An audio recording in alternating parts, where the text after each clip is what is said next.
చింతల తండాలో Narasaraopet TDP MP అభ్యర్థి లావు శ్రీ కృష్ణదేవరాయలు గిరిజనులతో సమావేశం నిర్వహించారు. తాను మాచర్ల నియోజకవర్గంలో అభివృద్ధి పనులు చేశాను అనుకుంటేనే ఓటు వేయాలని కృష్ణదేవరాయలు కోరారు. అలాగే మాచర్ల పట్టణంలో 100 పడకల ఆసుపత్రి నిర్మిస్తానని హామీ ఇచ్చారు. ప్రతి ఇంటికి తాగునీరు అందించడం కోసం నర్సరావుపేట పార్లమెంటుకు 500 కోట్ల నిధులు తీసుకొచ్చినట్లు ఆయన తెలిపారు.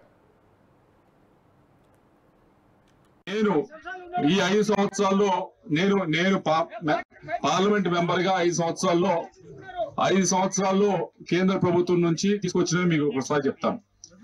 ఏదైతే నేషనల్ హైవే ఉందో వెళ్తుందో రహదారి, దాన్ని కేంద్ర ప్రభుత్వమే మొత్తం తీసుకురావడం జరిగింది. ₹1 కూడా రాష్ట్ర ప్రభుత్వం ఖర్చు పెట్టుకుని మొత్తం కేంద్ర ప్రభుత్వం తీసుకొచ్చి చేయిస్తా ఉన్నాం. రెండోది ఈ ప్రాంతానికి సంబంధించి కేంద్రీయ విద్యాలయం అంటే కేంద్ర ప్రభుత్వం ఉంది. తాళ్లపల్లి గ్రామంలో ఇక్కడ నుంచి 7-8 కిలోమీటర్లే. ఎక్కడ మామూలు కేంద్రీయ విద్యాలయాలు అయితే గుంటూరుకు రావడం కూడా కష్టం.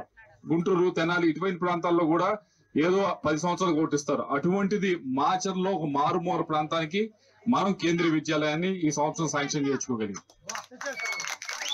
దీనివల్ల ఉపయోగం ఏంటని అడుగుతారు. దీనివల్ల ఉపయోగం ఏంటంటే ఇక్కడ ఉన్న పిల్లలు కూడా మంచి కేంద్ర ప్రభుత్వం నడిపే స్కూళ్ళకి మీ పిల్లల్ని పంపించవచ్చు. ₹1 ఫీజు తీసుకోరు. ఫీజు ఏం తీసుకోకుండా ఆ స్కూల్ కి మీ పిల్లలు వెళ్ళి చదువుకోవచ్చు. అటువంటి ఫెసిలిటీ, అటువంటి స్కూల్ ని ఇక్కడ నుంచి 7-8 కిలోమీటర్ల దూరంలోనే తీసుకురావడం జరిగింది. నేను